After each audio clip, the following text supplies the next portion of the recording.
Yes, people, I hope you are all doing well. Welcome back to your daily LFC update. We're talking about a big one today. Antonio Semenyo to Liverpool. There's been a lot of talk, a lot of links in the past couple of days, so I thought we'll come on and we'll talk about it. What's my personal opinions? Would I take him at the club? I don't know. Apologies about the hair. We've just got out the shower. I'm going out tonight, and I forgot I needed to get 2 videos up while slash get ready. So let's get these videos out for you. Let's dive into the news then. So we're going to go through all the reports of Antonio Semenyo. So let's go through it then. This is what Liverpool News has tweeted out. Liverpool are in a strong position to sign Antonio Semenyo for 75 million from Bournemouth. He would be sent as a direct replacement for Mohamed Salah. Okay. Now, interestingly there, what spikes the eye for me is Antonio Semenyo plays off the left. So, and I know he can be a very versatile when he can play across the front three. But I'd rather play him on the left because I think we've missed that attacking pace and power, that work rate, that workhorse down the left-hand side this season. So I'd rather see him on the left-hand side if he is to come to the club, as opposed to playing on the right wing. But carry on. Liverpool sporting director Richard Hughes is a big admirer of Semenyo, having signed him from Bristol City for a bargain 10.5 million, which he was at Bournemouth as their technical director on the recruitment Talk Sport reporting this. And again, those other, people talking about the deal, which we'll bring up on screen for you. I mean, I think that's really important to mention that, he was obviously a sporting director at the club. So he has got those links, those power at Bournemouth. You saw it in the summer. What's going on with the camera here?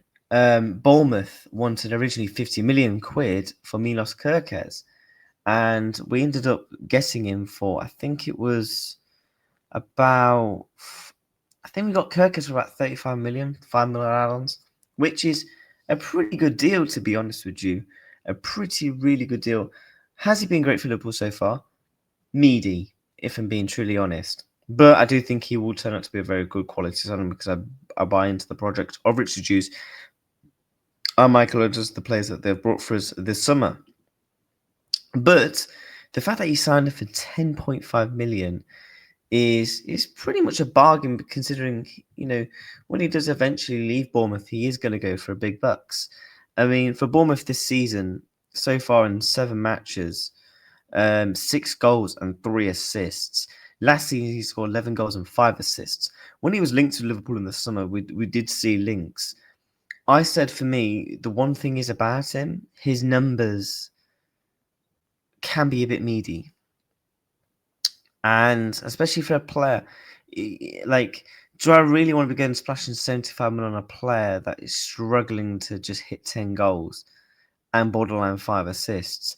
But there is other traits and attributes I like that. The workhouse, the work rate, on off the ball, quick, pacey, technical winger. He's got very similar traits to Sadio Mane. He's not fit enough to lead Sadio Mane's boots yet. Because Sadio Mane is a legend of the Premier League, one of the best left wingers in this era, especially for Liverpool Football Club. So he's got a lot of big fields to boot. But the key thing is he's 25, so he's still only 2-3 years away from his prime. So you will be buying him for the next 5, 6, 7 years. Like we did it with Sadio Mane when he was 24, 23. But no, it's going to be very interesting. And obviously, again, Alex Crook saying that Richard Hughes, again, is a big admirer of the Bournemouth winger Antonio Semenyo. Now, IndyCar News has tweeted this. Now, take it with a pinch of salt, I would still. Don't get me wrong, IndyCar News got a lot of stuff right last season with the Florian Wirtz, with the likes of Alexander Isak and other potential, other players that we did sign. He said that this exclusive, Bournemouth are willing to sell Antonio Semenyo in January if their valuation of 100 mil is met. Arsenal have been informed. We understand LFC have also been in contact to find their sporting director, which is Hughes, which has a deep connection with Bournemouth. So there's a lot of Richard Hughes mentionings. Now, that's obvious because obviously, again, he was the sporting director at the club. But a lot of people are saying it. Alex Crook, Talksport, other people in Collar News. And it's not really, we're not talking about the actual sources here. We're talking about him as a player. Would I take Antonio Semenyo at Liverpool? Yes. Would I take him for 100 million? No. Because I do think there's other players I think we can get for the prices of that. Anthony Gordon, a big player I'm a fan of. Malik Fofana, you can go and get him for probably something of the region of like, I don't know. You could probably go and get Malik Fofana for 30 to 35 million.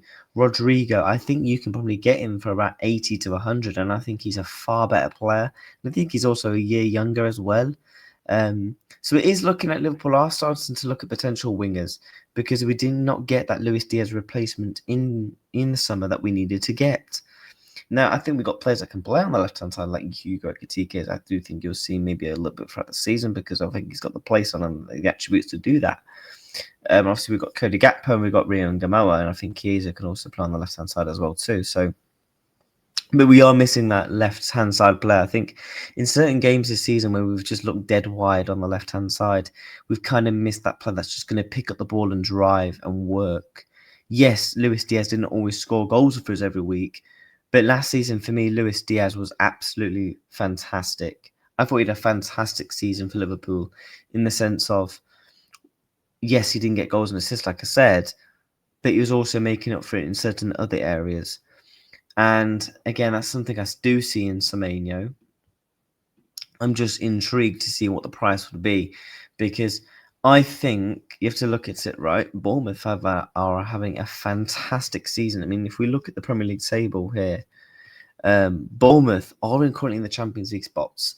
Now, that doesn't mean Bournemouth are going to go and finish in the Champions League, but I think Bournemouth already in 7 games in, they should be trying to get European football. You got the likes of Nottingham Forest not at it this season. I know things can turn around quickly in the Premier League.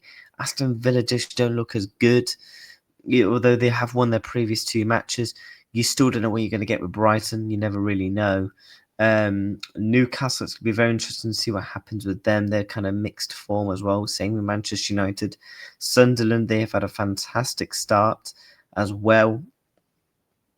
But I'm very, very intrigued to see how this all does develop because I think if obviously, Bournemouth do finish in a European place, they naturally are going to demand more money because his valuation naturally goes up. So if Liverpool want him, they kind of needed him to kind of not have a bad season, but in the sense of Bournemouth have a bad season in terms of not getting European football, because naturally that price will go down.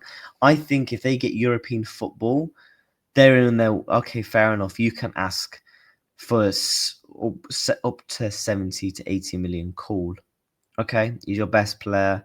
We know there's a talent there, and we know he's going to get better over the next couple of years. However, if they don't get Champions League football or Europa League or Conference League, I expect that valuation to probably be about 60 to 70 million rather than upwards of 70 million. But I think it's going to be very interesting. Make sure you do subscribe to the channel and smash a like on the channel to update with the latest Liverpool transfer news, Liverpool watch-alongs, previews, match reactions, and not that, just that we do football, just overrated stuff on here, like football content otherwise as well. Shorts as well, so make sure you're smashing that like button. And mad growth over the past couple of days on the channel. And I'm very much looking forward to keep grinding with you guys. But yeah, take care.